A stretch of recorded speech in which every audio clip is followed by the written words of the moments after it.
بسم اللہ الرحمن الرحیم۔ السلام علیکم ورحمۃ اللہ وبرکاتہ۔ دنیا میں جب ہمارا کوئی خاص دوست یا عزیز ہم سے ناراض ہوتا ہے تو ہم بڑا پریشان ہوتے ہیں، ہم کھانا پینا چھوڑ دیتے ہیں، ہمیں سکون نہیں آتا کیونکہ ہمارا عزیز ہم سے بات نہیں کر رہا ہوتا، ہمارا دل اندر سے بے چین ہوتا ہے۔ لیکن کیا کبھی ہم نے یہ سوچا ہے کہ اللہ بھی ہم سے ناراض ہے؟ ہم نے کبھی اللہ کو منانے کے لیے فکر کی ہے؟ کبھی ہم نے اللہ کے لیے اپنا کھانا پینا چھوڑا ہے؟ بلکہ ہم الٹا اللہ کو راضی کرنے کے بجائے اور وہ کام کرتے ہیں جن سے اللہ تعالیٰ ناراض ہوتے ہیں۔ تو سوال یہ کہ ہمیں کیسے پتہ چلے گا کہ اللہ تعالیٰ ہم سے ناراض ہیں یا راضی ہیں؟ تو جب اللہ انسان سے ناراض ہوتا ہے تو سب سے پہلے اس کے دل سے سکون کو چھین لیتا ہے۔ وہ ہنستا ہے، مسکراتا ہے، خوش ہوتا ہے، لیکن اندر سے وہ ٹوٹا ہوا ہوتا ہے۔ اس کے پاس زندگی کی ہر چیز تو ہوتی ہے لیکن پھر بھی اس کا دل اندر سے بے چین ہوتا ہے، اس کو سب کچھ نہ چاہتے ہوئے بھی برا لگ رہا ہوتا ہے۔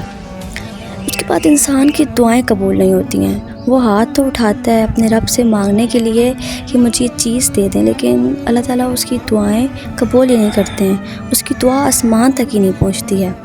اس کے بعد اس کے کھانے میں، اس کے مال میں سے برکت اٹھ جاتی ہے، اس کو سیلری ملتی ہے، اس کو کھانا آتا ہے گھر میں، لیکن پھر بھی پتہ ہی نہیں چلتا کیسے انسان کی تنخواہ ختم ہو جاتی ہے، بالکل ختم ہو جاتی ہے برکت۔ اس کے بعد اس کا دل جو ہے وہ گناہوں سے سیاہ ہو جاتا ہے، اللہ تعالیٰ اسے توبہ کی توفیق ہی چھین لیتے ہیں، اور جب بھی وہ گناہ کرتا ہے تو اس کو اس گناہ پر شرمندگی نہیں ہوتی ہے، وہ اور خوش ہو رہا ہوتا ہے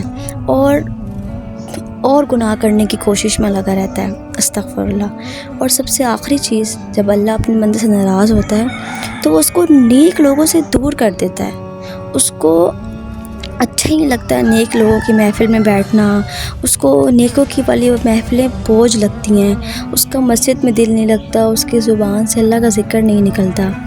تو جب بھی آپ کا دل بے چین ہونے لگے، آپ کو لگے کہ آپ کی دعائیں قبول نہیں ہو رہی، رزق میں بہت بے برکتی ہو رہی ہے اور کوئی اچھا کام آپ سے نہیں ہو رہا، تو آپ سمجھ جائیں کہ آپ کا رب آپ سے ناراض ہے اور وہ چاہتا ہے کہ آپ اس کو منا لیں، اس سے توبہ کریں، کیونکہ توبہ کا دروازہ تو ہر وقت کھلا رہتا ہے۔ تو جتنی جلدی ہو سکے اللہ تعالیٰ کی طرف رجوع کریں، اللہ کو منا لیں، اللہ سے معافی مانگیں۔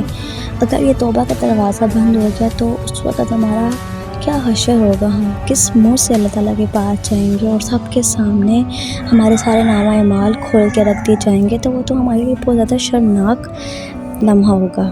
تو جلدی سے اپنا رخ جو ہے وہ اللہ تعالیٰ کی طرف کریں اور تمام گناہوں سے معافی مانگ لیں اور اللہ کو منا لیں۔ اللہ تعالیٰ سے دعا ہے کہ اللہ تعالیٰ ہمارے دلوں سے گناہوں کی سیاہی کو مٹا دے۔ وما علینا الا البلاغ المبین۔ جزاک اللہ۔